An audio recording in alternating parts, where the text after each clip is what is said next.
esclavitud. El trato a seres humanos como propiedad privada despojados de derechos adoptó muchas formas en todo el mundo. Pero una institución se destaca por su escala mundial y su legado.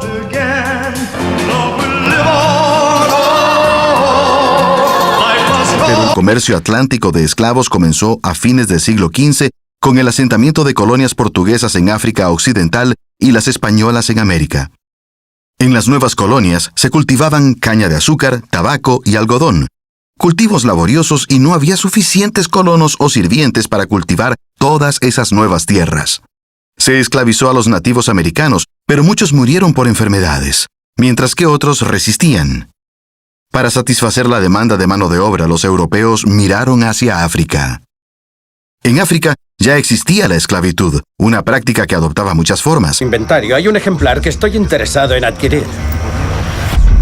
¿Cómo te llamas? Django. Pues eres exactamente el que busco. No está en venta. Estupendo.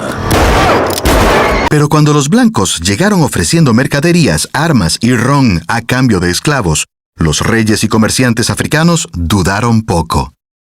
Ellos veían a los que vendían no como compatriotas africanos, sino como delincuentes, deudores o prisioneros de guerra de tribus rivales. Al venderlos, los reyes enriquecieron sus reinos y los fortalecieron. Los reinos africanos prosperaron con la trata de esclavos, pero la demanda europea creó una intensa competencia. La esclavitud reemplazó otras sentencias criminales y la captura de esclavos se convirtió en una causa de guerra en lugar de su resultado. Para defenderse de la captura de esclavos, los reinos necesitaron armas europeas que compraron con esclavos. El comercio de esclavos se había convertido en una carrera armamentística que afectó a las sociedades y economías en todo el continente. En cuanto a los esclavos, se enfrentaron a una brutalidad inimaginable. Eran llevados a fuertes en la costa, afeitados para evitar los piojos y marcados, y luego eran cargados en barcos con rumbo a América. Un 20% de ellos nunca volvería a ver tierra firme. La mayoría de los capitanes atestaban sus buques, abarrotando sus bodegas de hombres. Muchos morían por enfermedades por falta de higiene y otros eran arrojados por la borda por estar enfermos o como método disciplinario. El capitán aseguraba sus ganancias al cortar las orejas de los esclavos como prueba de compra. Algunos esclavos tomaron riendas en el asunto. Muchos en África nunca habían visto un hombre blanco y pensaron que eran caníbales, ya que se llevaban gente y regresaban por más. Por miedo a ser devorados o para evitar más sufrimiento, muchos se suicidaban o se dejaban morir de hambre, convencidos de que después de la muerte sus almas regresarían a casa. Los que sobrevivieron fueron deshumanizados y tratados como mercancía. Las mujeres y los niños se mantenían en cubierta y eran abusados por la tripulación, mientras que a los hombres se les hacía bailar para mantenerlos ejercitados y contener las rebeliones. Lo que pasó con los africanos en el Nuevo Mundo y cómo el legado de la esclavitud aún afecta a sus descendientes es bien conocido.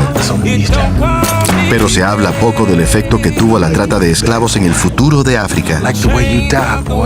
No solo el continente perdió millones de habitantes sanos, sino que, al ser hombres la mayoría de los esclavizados, el efecto demográfico a largo plazo fue aún mayor. Los reinos africanos, cuyas economías dependían de la trata de esclavos, colapsaron cuando esta fue prohibida en América y Europa, lo cual favoreció la conquista y la colonización.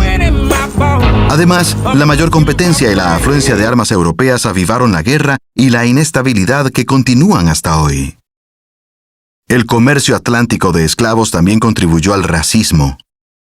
La esclavitud africana se entendió como el resultado de un castigo o la guerra entre tribus, pero los europeos, que predicaban una religión universal y que habían proscrito la esclavitud de cristianos, necesitaron una justificación para una práctica tan contraria a sus ideales de igualdad. Por ello, afirmaban que los africanos eran biológicamente inferiores y pusieron mucho empeño en justificar esta teoría. Así, la esclavitud en Europa y América adquirió un fundamento racial e imposibilitó que los esclavos y sus descendientes pudieran alcanzar un estatus equitativo. I count 2 guns, nigga.